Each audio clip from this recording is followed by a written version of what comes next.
You turn 18 today. For most species in the galaxy, that would mean gifts, celebrations, maybe a huge party surrounded by family and friends. But you're a Viltrumite, so instead of blowing out candles, your parents are trying to cave your skull in with their bare hands. Welcome to adulthood. This is the Viltrumite rite of passage. No speeches, no medals, no comforting words about becoming a man.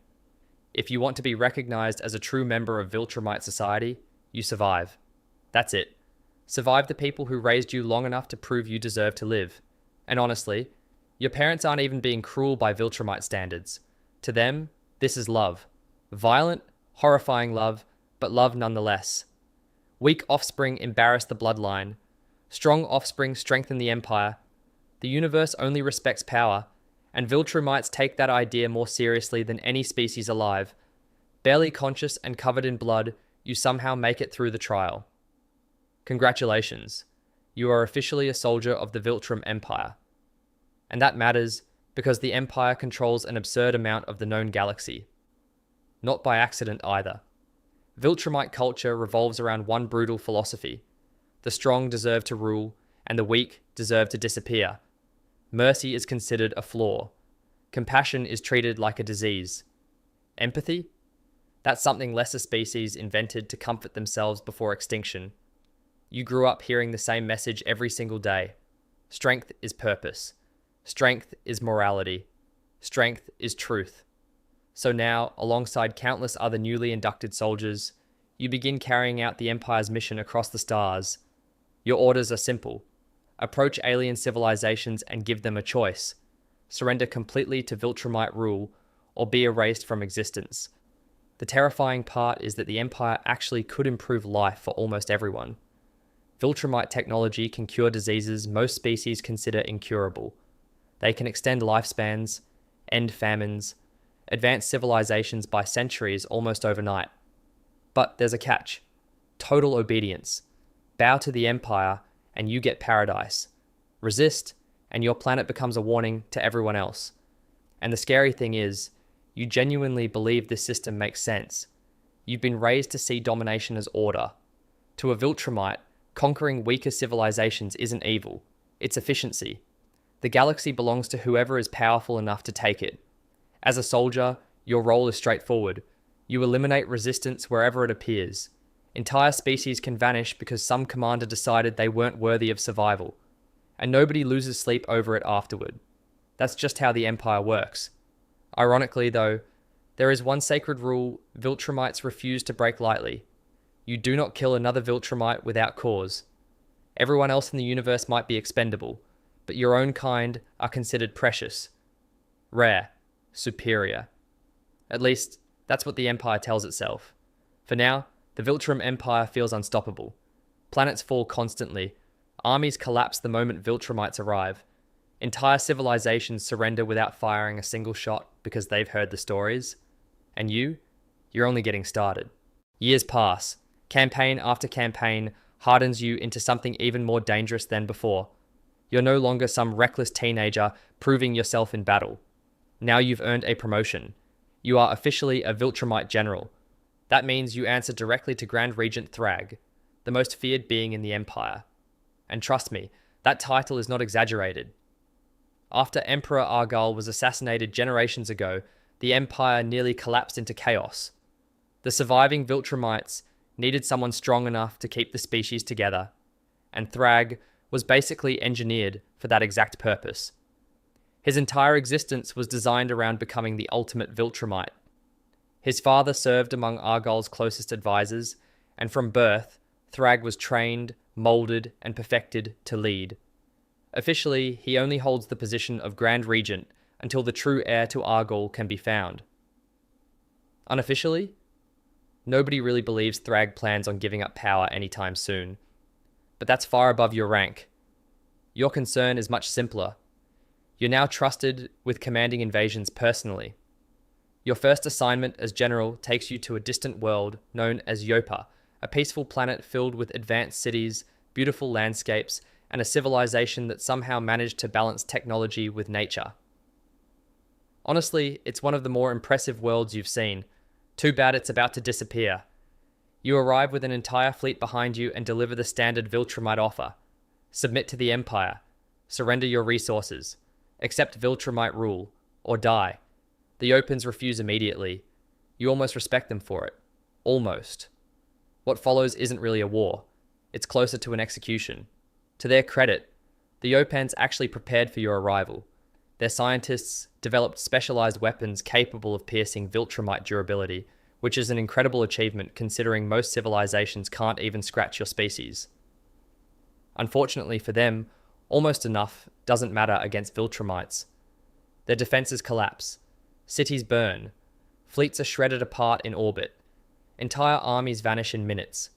You personally lead the assault with terrifying efficiency because that's what the Empire trained you to do. No hesitation, no mercy, no prisoners. By the end of the campaign, Yopa isn't conquered. It's gone. A few survivors manage to escape into deep space, but honestly, that barely registers in your mind. Sooner or later, the Empire always finds loose ends. You return home victorious. Another successful expansion. Another civilization erased from history. And back on Viltrum, nobody questions whether it was justified. The Empire only asks one thing. Did you win? Then everything changes. Because the Viltrum Empire finally encounters something it can't simply punch to death. The Scourge virus. A biological weapon engineered specifically to target Viltrumite DNA spreads across the Empire like wildfire. Within an unbelievably short period of time, the strongest species in the galaxy is nearly wiped out. Billions die. Entire bloodlines vanish overnight. By the time the chaos ends, only around 50 pure-blooded Viltrumites remain alive. 50. For the first time in history, the Empire is genuinely terrified. Without enough surviving Viltrumites to maintain control of their territory, the species faces extinction, and that forces the leadership to create an entirely new strategy for survival. The planetary infiltration program. Instead of conquering worlds openly, surviving Viltrumites will secretly integrate themselves into alien civilizations, reproduce with compatible species, and rebuild the Empire from within. Luckily for the Viltrumites, their genetics are absurdly dominant. Even half Viltrumite children inherit almost all of their power and abilities. A hybrid might technically be half alien, but functionally, they're basically full Viltrumite anyway. Which brings us to your next assignment. You're sent light years away to a beautiful blue planet filled with oceans, mountains, forests, and one very important detail. The local species is genetically compatible with Viltrumites. Your mission sounds simple on paper.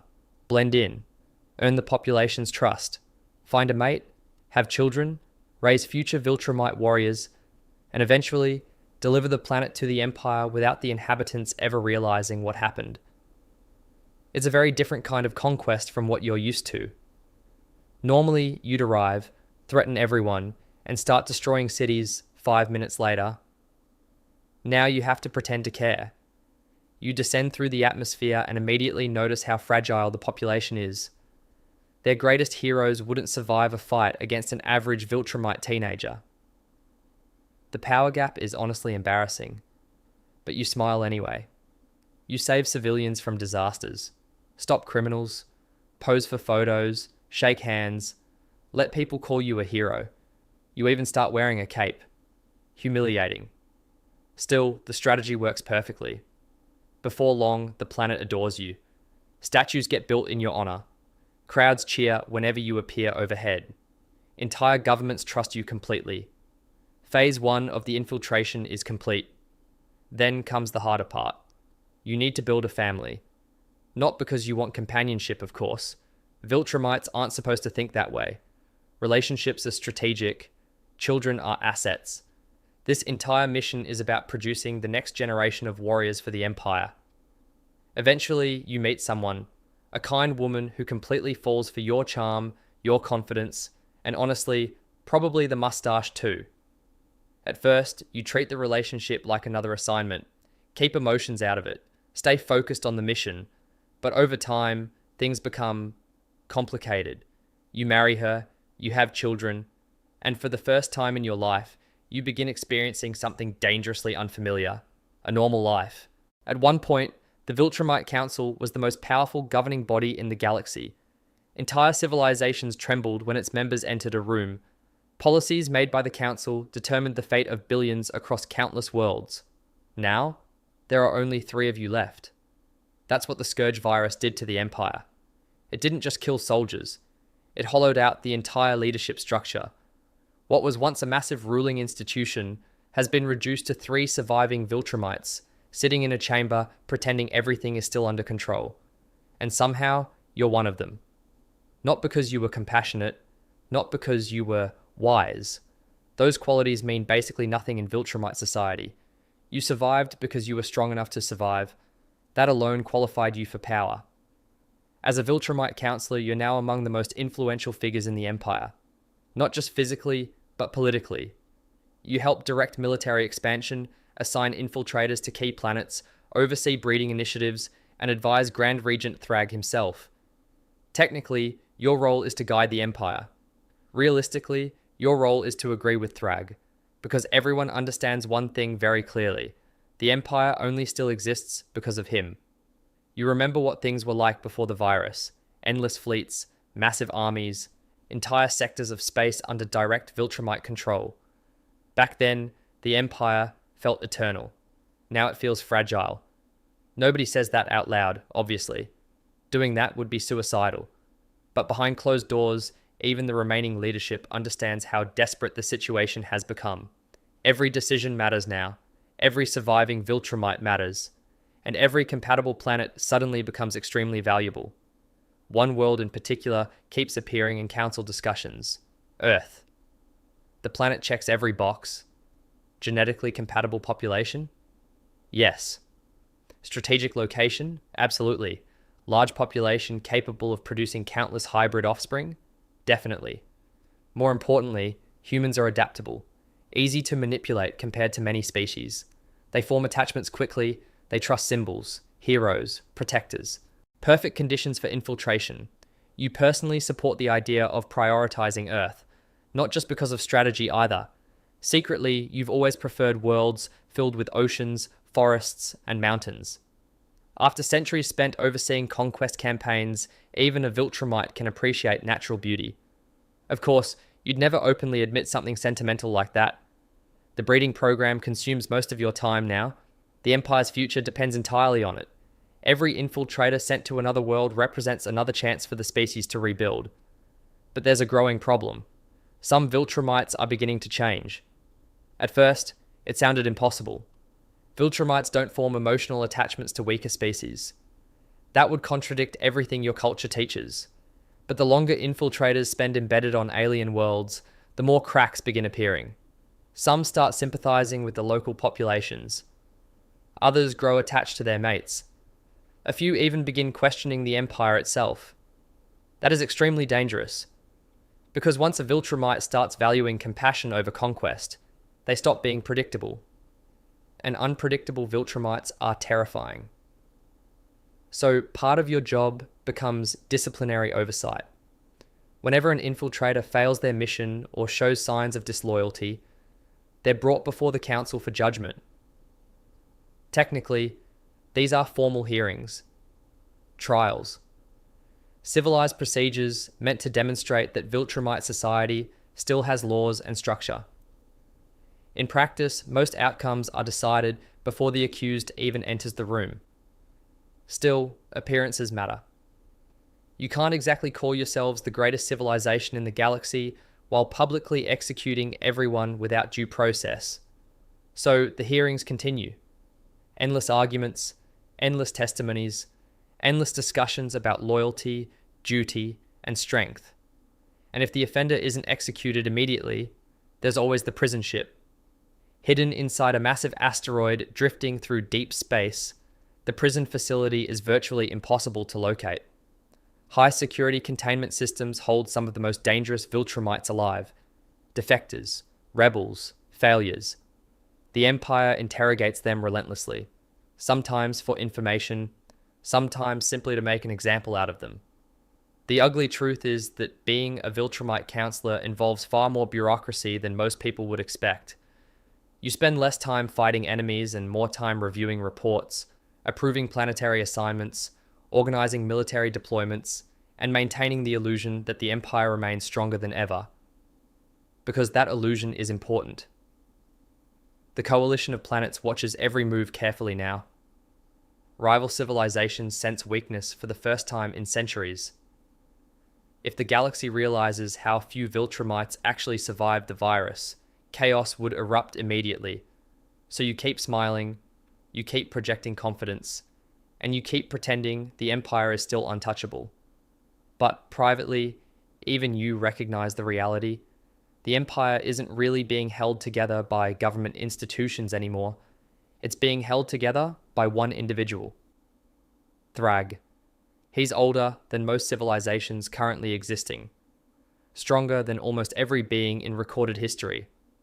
He survived civil wars, assassination attempts, extinction-level disasters, and galactic rebellions through sheer overwhelming force. Nobody challenges him because nobody realistically can. And honestly, that terrifies even the Council.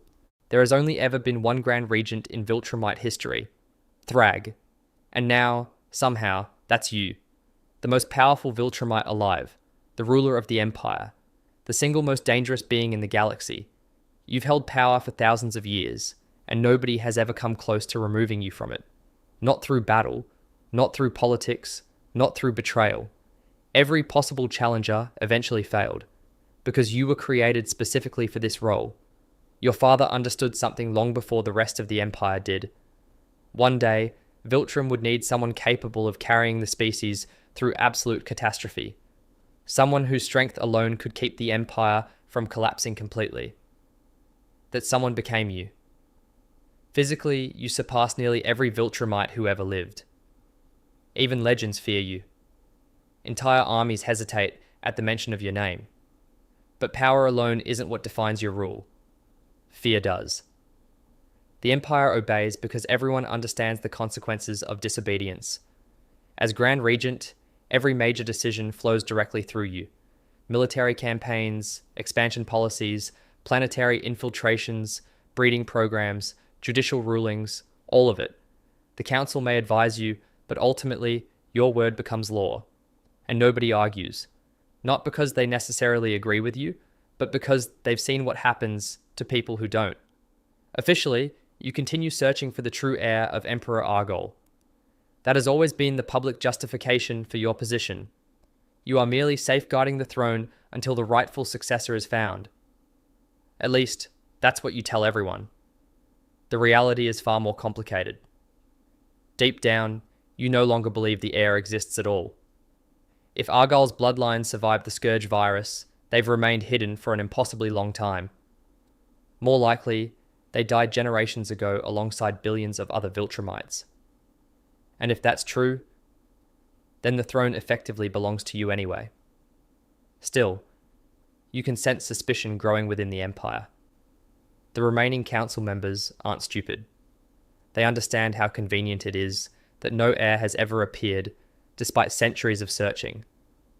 But none of them dare confront you directly, because confrontation would mean death. Your true obsession isn't simply maintaining power. It's rebuilding the Empire into something even larger than it was during Argall's reign. You want a galaxy completely dominated by Viltrumite bloodlines. An empire so massive that history itself will remember you as greater than the emperor who came before you. That's why the breeding initiatives matter so much. Every hybrid child born across the galaxy represents another piece of the future you're trying to create. Pure-blooded Viltrumites may be nearly extinct, but their genetics remain powerful enough to spread endlessly through compatible species. It's slow, messy, imperfect, but it's working. And for the first time in centuries, the Empire actually has a future again. You spend less time personally conquering worlds these days. Honestly, you've earned the luxury of delegation. Councillors and generals handle most operational details while you oversee the bigger picture from above. Some days you relax inside massive palaces built on conquered planets. Entire civilizations exist solely to serve the Empire now. Their resources fuel your fleets. Their labor strengthens your infrastructure. It should feel satisfying. You rule over more territory than almost any living being could comprehend. And yet, There's still one thing missing: legitimacy. No matter how powerful you become, you know the truth deep down. You are not Emperor Argall. You were never meant to wear the crown permanently. You inherited responsibility, not destiny. And the Empire knows it too. That's the part you can never fully escape. Viltrumites respected Argall in a way they never truly respect you. They feared your strength, yes, but they believed in him. He represented an ideal, a future. You represent survival. Necessary survival, perhaps, but survival nonetheless, which is why you push harder every year, expand further, conquer more worlds, build something so massive that history itself has no choice but to acknowledge your greatness. Because somewhere deep beneath all that armor, rage, and pride, you still want to prove you deserve the throne after all. In all of Viltrumite history, only one individual has ever officially held the title of Emperor: Argall. Even thousands of years later, his name still carries almost mythical weight across the galaxy. To modern Viltrumites, the era of Argall feels less like recorded history and more like a legend people desperately want to believe was real. They call it the Golden Age of Viltrum, a time before the Empire became paranoid, before the Scourge virus nearly wiped out the species, before infiltration programs, prison asteroids, and endless desperation disguised as strength. Back then, the Empire wasn't just surviving, it was thriving. Viltrumite cities spread across entire worlds. Their technology advanced faster than any civilization in known space. Their fleets expanded endlessly into unexplored galaxies. Everywhere the Empire touched, it reshaped reality itself. And at the center of it all stood Argall. Now here's the interesting thing. Historians constantly argue over what kind of ruler he actually was. Some describe him as wise and visionary. Others paint him as a brutal conqueror who simply happened to be charismatic enough to make people admire him for it. Honestly, both versions are probably true. Because Argall absolutely conquered worlds. He absolutely believed Viltrumites were superior to other species. The Empire was still built through violence and domination under his rule.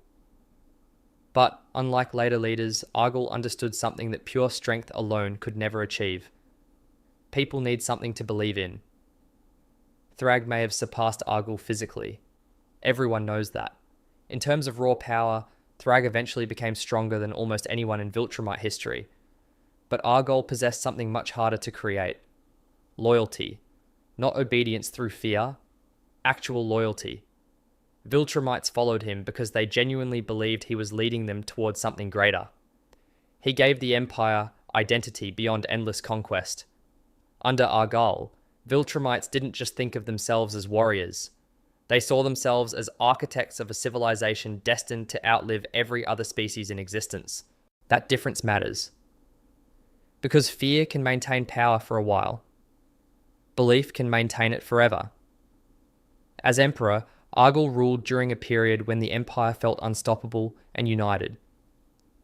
The species wasn't fractured by extinction-level disasters yet. There were no desperate breeding initiatives, no tiny surviving population clinging to relevance. Viltrumites genuinely believed they were building an eternal empire. And honestly, maybe they were. Argall himself became the living symbol of that vision. The title of Emperor wasn't just political, it was almost spiritual to the Viltrumites. His bloodline represented perfection, destiny, the ultimate expression of Viltrumite superiority, which meant becoming Emperor wasn't something earned, it was inherited. You were born into greatness, or you weren't. At least, that's what the Empire believed. Then everything fell apart because of one single decision. One Viltrumite changed history forever. Thedas. Unlike most of his species, Thedas eventually became horrified by what the Empire was turning into. He looked at the endless slaughter, the obsession with domination, the complete lack of empathy, and decided something no Viltrumite was supposed to decide. He decided his people were wrong, so he did the unthinkable. He assassinated Emperor Argall. One moment changed everything. Thedas drove his hand directly through Argall's skull, killing the only emperor the Viltrum Empire would ever have.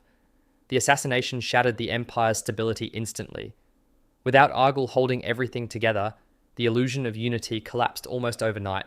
His heirs vanished into history. Civil conflict erupted, the Great Purge followed, and eventually, centuries later, the Scourge virus pushed the species to the brink of extinction entirely.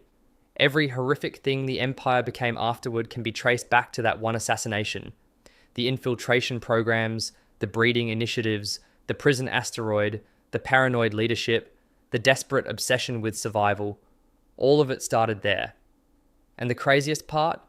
Thetis acted completely alone. There was no giant rebellion supporting him, no massive uprising demanding change. One single Viltrumite independently concluded that the Empire's philosophy was fundamentally broken and chose to destroy the most powerful ruler in the galaxy because of it. That decision reshaped history forever.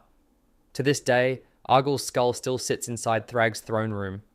Officially, it serves as a warning, a reminder of what happens when an empire loses its way. At least, that's the story Thragg tells everyone.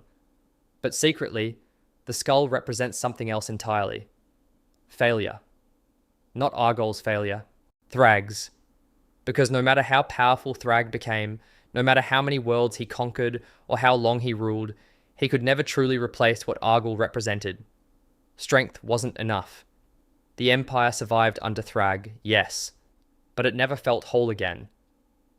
Under Argall, Viltrumites believed they were creating a glorious future.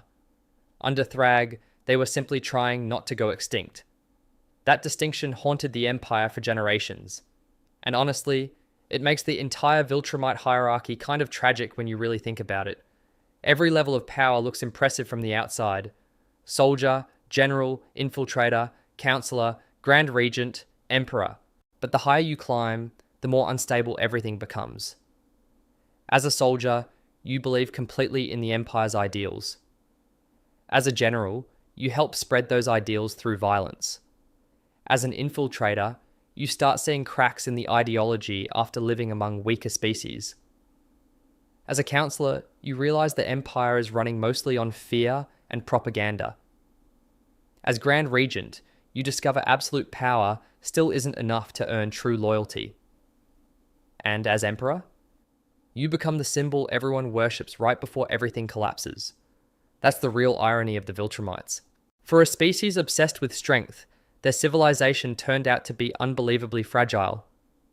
One assassination nearly destroyed it. One virus almost finished the job. And one emotional connection to another species is apparently enough to make even the most ruthless Viltrumite question everything they were raised to believe. Which honestly explains why the Empire fears compassion almost as much as it fears death. Because strength can conquer planets. But empathy? Empathy changes people. And for the Viltrumites, that might be the most dangerous force in the entire universe. So in the end, the Viltrumite career ladder isn't really a story about power. It's a story about what happens when an empire builds its entire identity around domination and discovers that fear alone can't hold everything together forever. Brutal, efficient, terrifying, and somehow always one bad day away from completely falling apart again.